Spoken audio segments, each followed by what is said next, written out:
story of Karbala did not begin when Imam Hussain alayhi salam martyred in Karbala.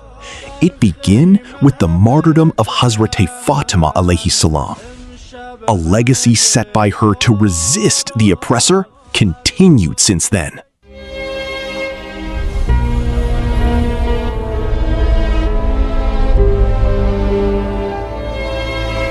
In the crescent shadows of the Hijaz, the year 60 AH approached its cursed dawn.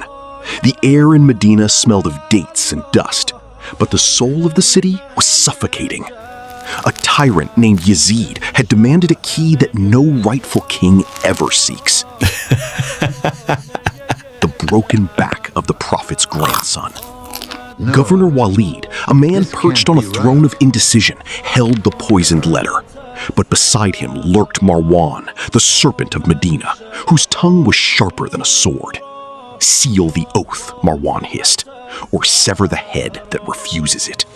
And then the earth softened, the moon hid behind a veil. Imam Hussain, wrapped in the cloak of his grandfather, moved through the sleeping alleys. 19 stars followed the moon. They walked toward the palace of corruption, not to beg, but to bear witness. The torches spat sparks like angry insects. As the family of Muhammad, peace be upon him, entered the governor's hall, the steel of their swords whispered a warning. They did not draw blood that night. "Tomorrow," the Imam said, turning his back to the throne, "we leave for a land that knows no tyranny." Marwan said, "Swear the oath of allegiance, or else cut off his head." Voice raised, and Imam replied, "O son of Zarqa, will you dare to kill me? Verily, you have lied and have sinned." Bani Hashim entered the room, and Imam went home with them.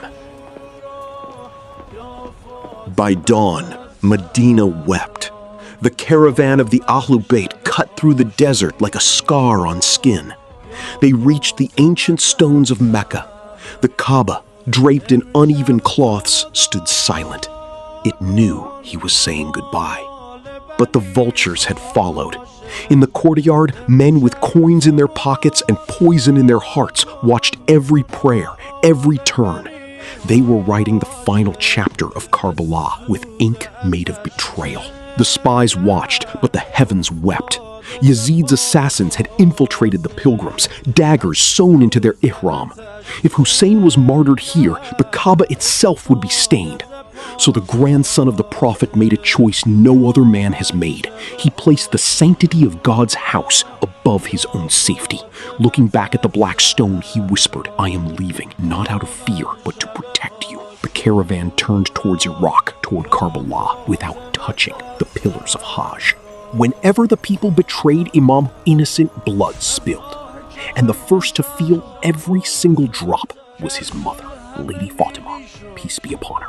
But here is the truth that the swords of Karbala could never kill. Hussein did not die for tears alone. He died for action. He died so that no generation would have to choose between silence and annihilation, so that no tyrant could claim the throne of Muhammad's nation. Abbas had no hands. He never dropped the flag. Youth of today, listen. You have no army. So what? Bravery is not about weapons. It's about whose side you choose.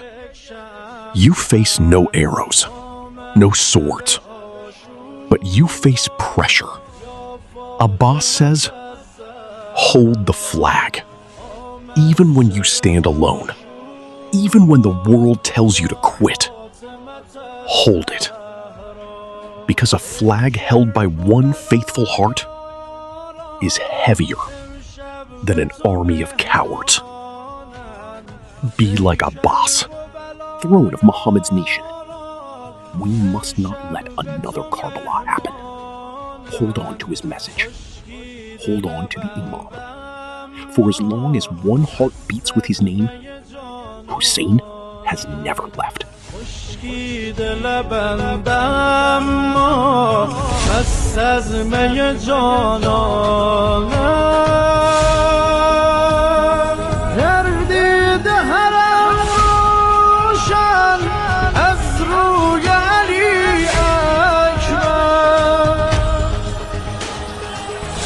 افتاده به گهواره شش ماه علی اصغر آمد شب عاشورا یا فاطمه الزهرا. Even today, the flag of Imam Hussain waits for those who stand firm against tyrants. Will you pick it up?